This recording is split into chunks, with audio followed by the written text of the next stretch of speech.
दोस्तों आप सभी का स्वागत है आपके अपने प्यारे चैनल मैथ स्टडी में। हम लेकर आए क्लास 8 के सुगम गणित, जिसमें हम बात करें दोस्तों प्रश्न हमारा 10 का एच क्वेश्चन नंबर 5 को सोल्व करेंगे। सवाल है आपका कि एक लड़का पूरे सफ़र का 1/3 भाग 6 किलोमीटर प्रति घंटा और 1/4 भाग 2 किलोमीटर प्रति घंटा और शेष 4 किलोमीटर प्रति घंटा की चाल से चलता है। ठीक है, शेष। ठीक है, और लड़का की औसत चाल ज्ञात कीजिए। ठीक है, इसको हम सॉल्व करते हैं। देखिए यहाँ पे कुछ हिंट्स हैं, इसके हिंट्स के माध्यम से बनाएंगे। ठीक है, तो चलिए पहले देखिए यहाँ पे औसत चाल लिखा हुआ, तो औसत चाल मतलब कुल चाल बराबर कुल दूरी बटा कुल समय। ठीक है, औसत को ही कुल बोलते हैं। ठीक है, मिला के उसी तरीके से यदि कुल सफ़र डी होगा, मतलब सफ़र जो चला गया दूरी वो मान लेते हैं डी होगा। उसी तरीके से कुल समय जो है इस प्रकार से करेंगे। और देखिए यहाँ पास 1/3 है, तो यहाँ पर सफ़र के लिए D/3 हो गया। अब यहाँ पे 1/4 है, तो यहाँ पे D/4 लिखा गया।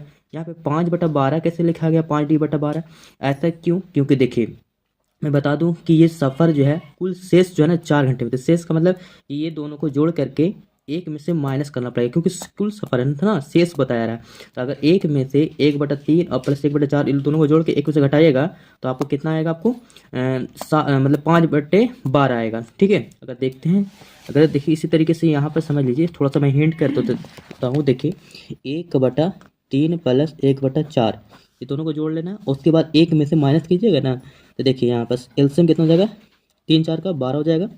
तो यहाँ पे 3 चौके 12, 4 3 12, तो 1 - 4 3 7/12, फिर बाहर का फिर एलसीएम निकालिएगा तो 12 हो जाएंगे। 12 12 में तो यहाँ पे 12 कम 12 तो कितने बचेंगे, 12 में से 7 जाएंगे तो 5 5 बटे है ना, और बटे में 12 तो 5/12 आ गया ना।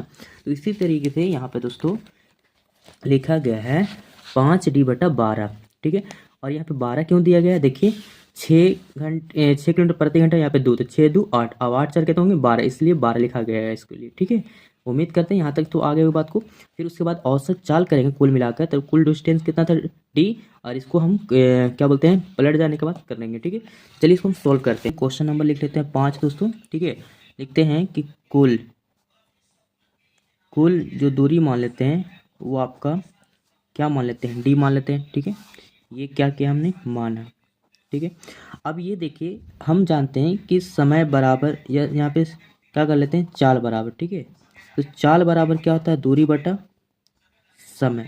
अगर एक याद करेंगे तो इस तरीके से तीनों याद हो जाएगा। ठीक है, समय की जगह समय बराबर दूरी बटा चाल, तो चाल बराबर दूरी बटा समय। इसी तरीके से आगे पीछे आप निकाल सकते हैं। ठीक है, अब ये निकल गया चाल बराबर दूरी बटा ये हमारा समय हो गया। ठीक है, अब ये देखना दोस्तों जो भाग के लिए है उसके लिए हम लोग करना पड़ेगा। ठीक है, तो आप देख रहे होंगे यहाँ पे कि कुल समय तो D है और कुल समय के लिए इस प्रकार किया गया है। तो यहाँ पे समय बराबर दूरी बटा क्या होता है, चाल। तो यहाँ पे लिख लीजिए समय बराबर भी लिख लीजिए। ठीक है, तो समय बराबर दूरी बटा चाल।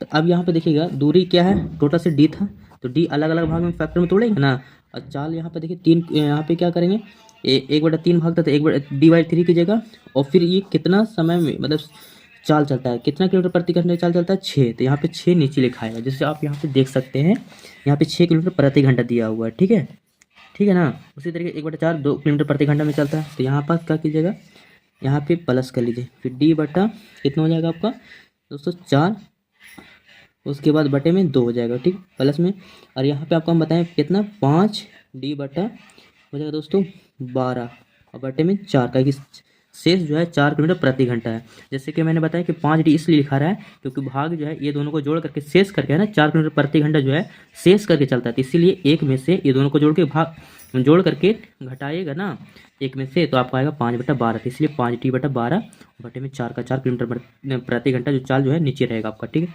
अब उसके बाद देखिए यहाँ पास कि D का तो D रहेगा बटा में 1, तो कहाँ जाएगा, 1 तो ऊपर जाएगा, तो 6 जो है 3 के साथ गुना होगा, तो यहाँ पर देखिए 6 3 कितना हो जाएगा 18, प्लस D/4 गुना 8 हो जाएगा आपका, 5D/12 चौके 48 हो जाएगा दोस्तों। ठीक है, अब यहाँ पे क्या कीजिए, अब ये जो है ना दोस्तों यहाँ पे पूरा हमारा जो क्या बोलते हैं जो कुल समय जो होगा ना, ये जितना भी निकल के आ रहा है आपका कुल समय निकल के आ रहा है आपका। ठीक है, इसका एलसीएम निकालिएगा तो टोटल से कितना हो जाएगा आपका, है ना 18 8 और 48 का निकालिएगा तो 144 आ जाएगा। देखिए हम निकाल के यहाँ पे बता देंगे ताकि आपको किसी प्रकार से दिक्कत ना हो। ठीक है, देखिए 2 से लगा लीजिए पहले, 2 से तो 9, और यहाँ पे 4 हो जाएगा आपका। ठीक है, उसके बाद 24 दूना 48, फिर 2 से लगाइएगा 9, 2 दूना 4, 12 दूना 24, फिर 2 से लगाइएगा 9 1 6, फिर 3 से लगाइएगा दोस्तों 3 3 9 1 2 2 3 6। अब गुना कर लेते हैं इसको, देखिए 3 दूना 6, 6 का 6 12, 6 18, 18 का 18 36 दूना 72, 72 दूना 144, यानी इस प्रकार से आपका 144 आपका क्या हो जाएगा, एलसीएम हो जाएगा दोस्तों। ठीक है, तो यहाँ पे 144, 18 ठीक से 44, 8 डी हो जाएंगे।